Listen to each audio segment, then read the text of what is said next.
Hey, it's Daniel Jacob here, and today I will be responding to Brett Cooper's video, Men, This Is How to Not Be Creepy.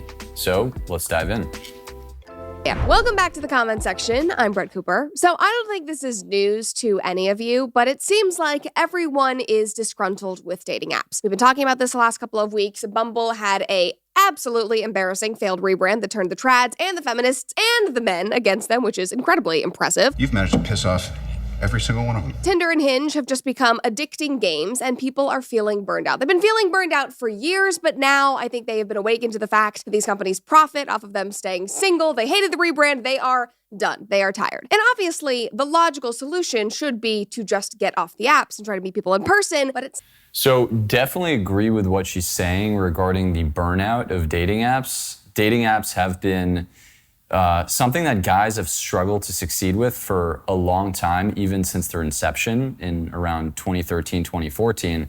But yes, recently, especially since the pandemic has wrapped up, guys are realizing more and more that dating apps completely suck, and that the types of results they would like to get in their dating life are not even realistically attainable with the apps.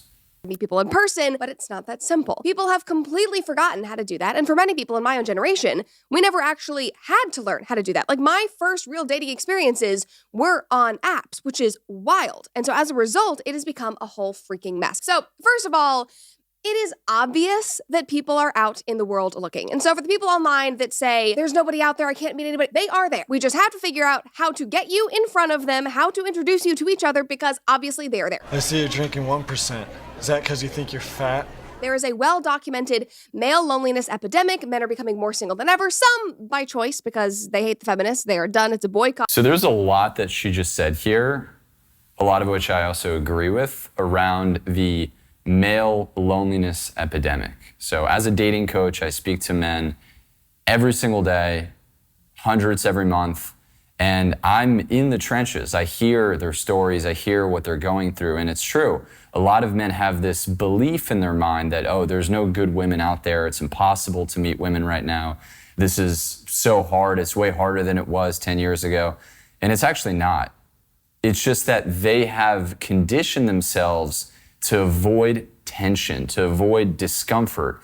And the reason why dating apps have become so profitable, the company itself, and why they became so popular, is because it's a really easy way for men to numb themselves out, to escape from their fear and from their anxiety of actually walking up to women in real life and hide behind the apps. It's also a really easy way for them to use dating apps as an excuse and as a scapegoat to rationalize the reason why their dating and sex life completely sucks, right? So they're able to basically complain and bitch and talk about how only the top 1% of men are getting all the swipes and all the matches, and how I'm not getting anything, and point their finger at women versus actually picking up their balls, going outside, finding women in person, and learning how to actually connect with them in real life. So definitely agree with what she's saying here. They're done. It's a boycott of women, and some because they're just tired and they've had no luck and they feel like they are out of options. On the flip side, every single week, we talk about it basically every single week, there is a new girl who goes viral for posting a video crying about the plights of modern dating. And I know that people like to rag on these women who post videos of themselves crying online, but it's getting out of hand. And maybe the act is cringe, but the feelings are genuine, and they are looking for community and support and validation that they are not alone in feeling like this dating landscape is a hellscape and is just insane. And to their credit, many of the women in these videos are at least trying. They're putting themselves out there in the real world, intentionally looking for a man to date in real life, and it's just not working. There was a video that went viral this week, and it was a 6-minute video, and this girl was just like crying, and she tried to go to this community event. It was a comedy show, and all of this bad stuff happened where she ended up sitting in the front row, totally alone, kept getting called out by all the comics being like, wow, you're here alone, just sitting in the front row. People were laughing at her. She met no one. She ended up leaving and just feeling humiliated. But her entire goal in going to this was to put herself out there and be brave and try to go somewhere where there would be single men so that she could meet them. Like, it's truly... So definitely agree with what she is saying here. Without a doubt, a lot of women do want to meet a guy in person. A lot of women are actually thinking about meeting a guy in person when they're going out to a grocery store, to a bar, to a cafe, when they're out alone or with their friends, this thought of being approached is in the back of their mind. I mean, think about it. Why would women put so much time and effort into looking good, into dressing up, into getting their hair and their makeup done if they didn't want to get approached? They do want to get approached. So I'm not just advising you to approach for the sole reason that, okay, this is something that is for you. You're actually really benefiting women and giving them a gift by walking up and talking to them. Now, the nuance is that you need to learn how to do this the right way. There's a wrong way to approach women that will turn them off and creep them out, and there is also a right way to approach them that is attractive, that is confident, and that will actually get you the results that you're looking for. That she could meet them. Like it truly is a mess, and it breaks my heart for her and everybody involved. And so I have a soft spot for the women making those videos, even though it is weird that we post videos of ourselves crying. But the point is, the connections are just not being made. It's not happening. And why is this? Allow me to explain. Now, I saw this tweet that was immediately getting traction on X this week, and this girl said 45% of men prefer to meet a potential partner online, while only 19% of women prefer to meet a potential partner online. We would like you to approach us in person. Thanks, women. Here we go.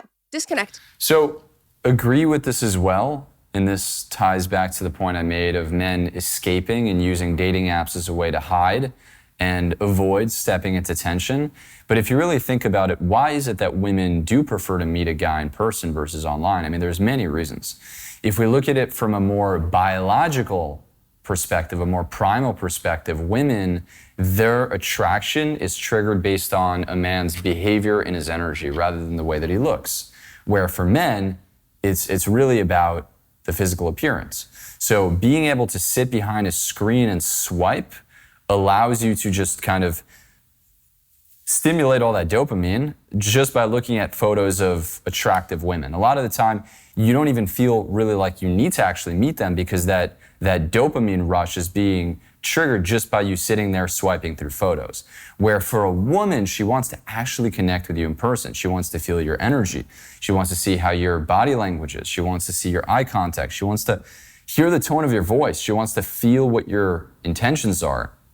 And this is why she wants to meet you in person versus swiping on you on an app, right? So if you also think about it, for women, they need to feel safe. They need to feel secure before they trust enough in a guy to actually spend time with him and to go out on a date with him. And that's why with dating apps, so many men experience things like ghosting and flaking and women just being really 1 foot in, 1 foot out. It's not because they're bad people. It's because they haven't seen enough of you. They haven't gotten a feel for your vibe. They don't really know the type of person that you are. And that's why learning how to actually walk up to women in person, face to face, allows you to not only cut through the noise and set yourself apart from every other guy out there, but it also allows you to instantly build that trust and build that comfort with her that will allow her to feel safe enough to want to see you again.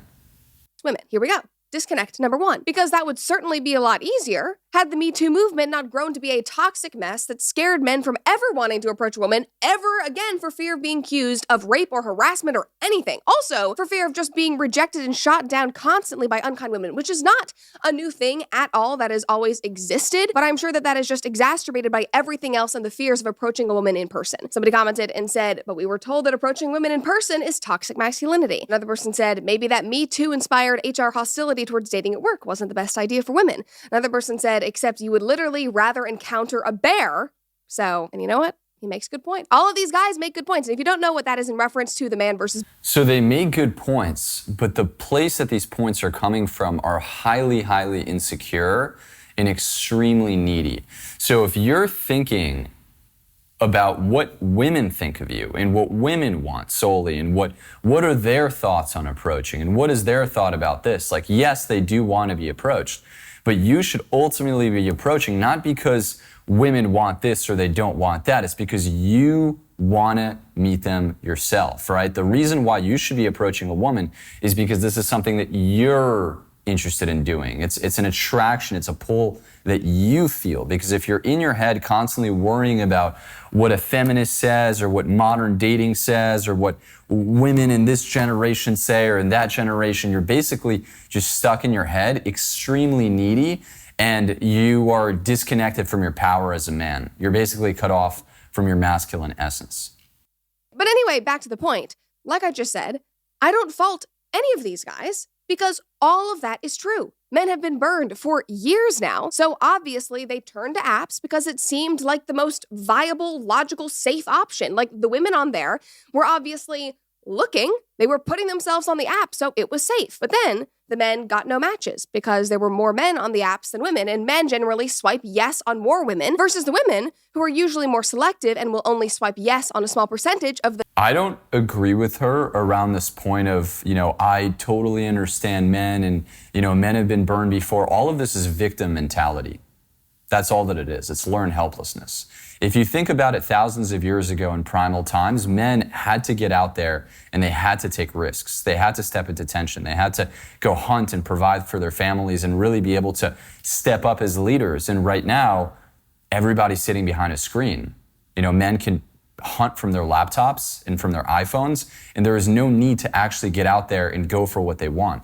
So the only opportunity that is presentable for you as a man, outside of just going out there and meeting the types of women that you want and creating amazing dating options for yourself, is more so the opportunity for you to actually level up and experience a little bit of that primal growth and that primal development that men had thousands of years ago. And this is done through approaching. And this is why I'm such a big believer in learning how to approach women, is because it's so much more than just about getting dates and getting sex. It's about you learning to level up as a man. It's you getting a little bit of that taste of what your great-great-grandfathers and their grandfathers had thousands and thousands of years ago. Because without this opportunity to actually step into tension and go on this, you could call it a hero's journey of developing your masculinity, you're always going to be weak. You're always going to be in your head. You're always going to be this insecure, timid little boy who's never actually developed himself. And whether you meet a woman through an app, or you meet her through a friend, or through a coworker, by avoiding this route of approaching women, you're still going to get destroyed by her in the relationship, even if something works out, because you've never actually developed your confidence in your ability to deal with confrontation. On a small percentage of those top men that they think that they deserve. And then if you're a guy and you end up getting a match, half the time it goes nowhere and you never end up meeting anybody in person. I actually think that it's more than half the time. Usually, it never goes anywhere, which, by the way, is a whole epidemic in and of itself that dates back years. Here's a headline from 2018. Who are the people using dating apps with no intention of romance or hooking up? And they have no intention of meeting because swiping and talking from behind a screen is safe. And again, these apps create an addictive game where you can get this dopamine rush of attention and affirmation without actually having to put yourself out there and care about the other person and their feelings and actually go on a date in real life. It's a mess, and again, it is enabled by these apps that profit off of your relationships going nowhere. Obviously, there are... So I wouldn't be sitting here blaming the apps, so I don't, again, agree with her completely. The apps are doing what they're best, designed to do, which is make money. That's the purpose of any sort of enterprise. It's more the fault of the men, right? Because historically, men have been the ones that have held the burden of the world on their shoulders. And that's a good thing, right? Being able to handle responsibility and handle tension is, it's an amazing thing, right? It's a privilege to do that rather than something that's terrible and something that you should be, feeling really bad for yourself about, right? Something that you should be pitying yourself about. So I don't agree with her in regards to the apps being the demons here. I mean, the apps, are kind of toxic. They're not designed to help you find love. They're not designed to help you become more confident or develop yourself in any sort of way. But ultimately, it's up to you as the man to go out there and work on yourself and go for what you want. Because when you could step into your power and you could become your highest version of yourself, guess what will happen in terms of your dating life? Your dating life is going to reflect that as well, right? So everything that's happening for you on the outside is just a reflection of who you are in terms of your character inside. Obviously, there are exceptions. People have met significant others on dating apps. They have gotten married. My old producer, Scheller, met his wife on Tinder, but things have changed. They've gotten a little too cocky. They're now all owned by one big company that wants you to stay on the apps. And this is hurting people in real time, like this guy who went viral for talking about this very thing this week. He said, my app experience. I'm 6'2", 250 pounds, all my hair and teeth, fit, decently okay looking, retired veteran with full benefits, my own place at the beach, my own business. In 3 years on dating apps, I matched with tons of chicks, maybe 3 willing to meet in person, never went anywhere. And then this woman chimed in and said, from my dating app experience, the best dates were always the one where we did message and FaceTime a week or so first. The few times that I decided to spontaneously meet somebody, I always ended up wishing that I would have done some basic due diligence conversations first. And this guy replied and said, I'd be happy to do that, but it never even gets to that point. And this includes the girl that hit me up first. And then in other comments, he was saying, I have done that. I have FaceTimed them. I've messaged them for weeks, and then it goes nowhere. And so then he tries a new strategy and just asks them out from the get-go, and they ghost him or don't respond or say, no, no, no. Yeah, so this really ties into one of the earlier points I made around women needing to feel secure and safe emotionally before meeting a guy, right? Just because she saw that you're 6'3", or that you are in a certain income bracket doesn't mean that she's ultimately and immediately going to want to go see you again and have sex with you. That's not how this works, right? A lot of guys believe that these superficial metrics like looks, money, status, having a Ferrari in their photo on Hinge or Bumble will seal the deal for them. And it really doesn't, because that's not what is the core driver of female attraction. And on top of that, when you're solely relying on dating apps, you're playing a game that isn't really the game that is best suited for you as a guy, right? It's almost like you're playing with one of your feet broken versus playing to your advantages, right? Your advantage is your energy, it's your confidence, it's your eye contact, it's your vocal tone. It's these things that, number one, you could work on and you could develop, but number two, that have nothing to do with these fixed set metrics like your looks or your height or something that will take you a really long time to level up in, which is your finances. So in my opinion, that's all the more reason why you should stop being a pussy. If you're 6'3" and you're tall and you're good looking, you should go out there and learn how to meet women in person. Or say, no, no, no, that's unsafe. I don't want to do that. Like, you literally can't win dead end apps. Another person said basically the exact same situation here in SD. Veteran, 6'3", 200 pounds, make over 100K a year, surf all the time, 300 plus matches on Hinge, and I'll get like 5 or 6 texts back and forth, and then bam, nothing. At this point, I think that women are just collecting matches. So it's really interesting that these guys that are quote unquote high value guys are sitting here complaining about how women are collecting matches and collecting validation, which, there is some truth to that. But ultimately, I want you to look at yourself, right? Like, if you're this high value guy who is 200 pounds, 6'3", you make over 100K a year, why is it that you can't even walk up to a girl in person? And that you need to rely on dating apps, some algorithm, some machine learning model to take care of your love life for you, versus you actually picking up your balls, going out there and learning how to talk to women face to face.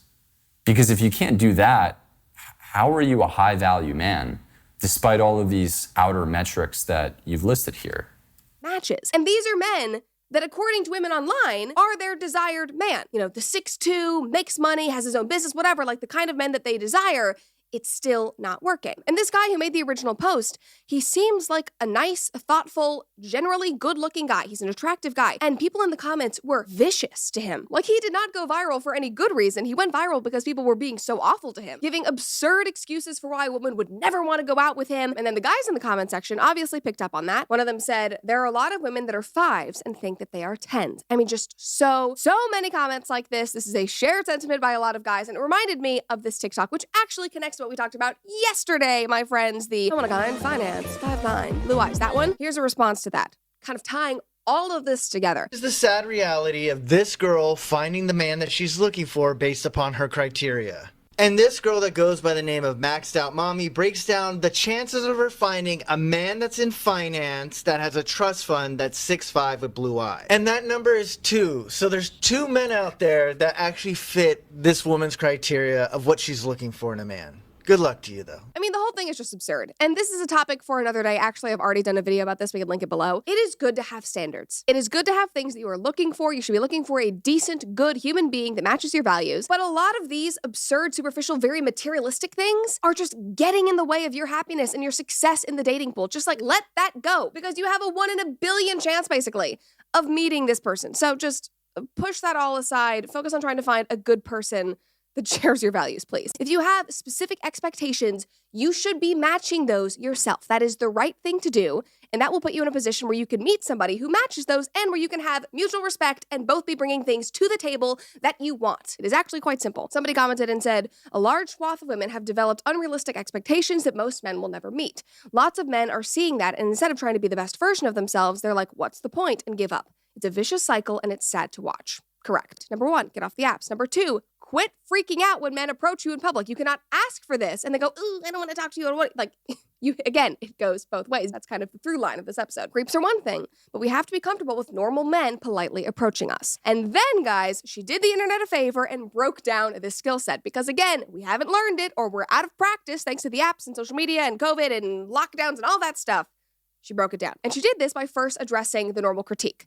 The only difference between a normal man and a creep is how attractive you find him. Not even close, and I can completely agree with that. But I feel like this does deserve some elaboration, because when men say this, they're not talking about obvious things like stalking women or being inappropriately touchy. So, how do you know if you're being creepy? This is where flirting comes in, which apparently is a lost art. Hi. You can't just walk up to a girl, say the one line a pickup artist gave you, and expect things to go perfectly. That is the equivalent of showing up to Goldman Sachs with your resume and politely asking for a job. Even if we believe Grandpa that that's how it worked back in the day, and let's be honest, his memory is probably foggy, we live in a lower trust society now. Instead, it has to start with an actual conversation.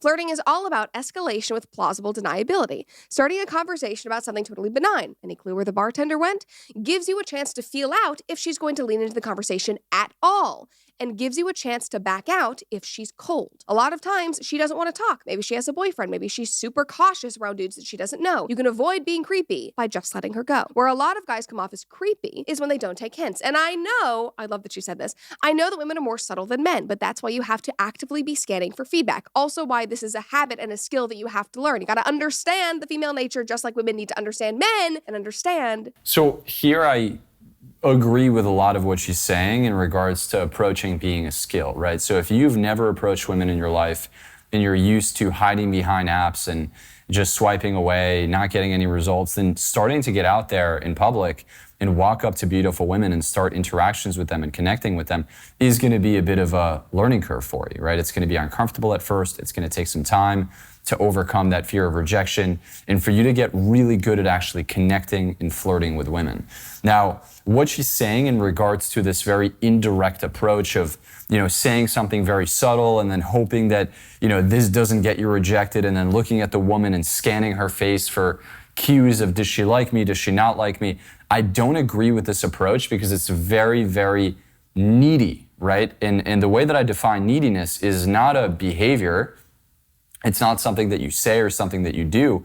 It's rather a perception, right? Are you more concerned with what the woman thinks of you than what you think and feel yourself? So rather than teaching guys how to, in a very needy, walking on eggshells type of way, start talking to women, why not learn how to actually become a powerful, confident man, a guy who can walk up to women and be okay if he gets rejected? So instead of teaching guys how to avoid getting rejected, why don't you teach them how to become okay with being rejected?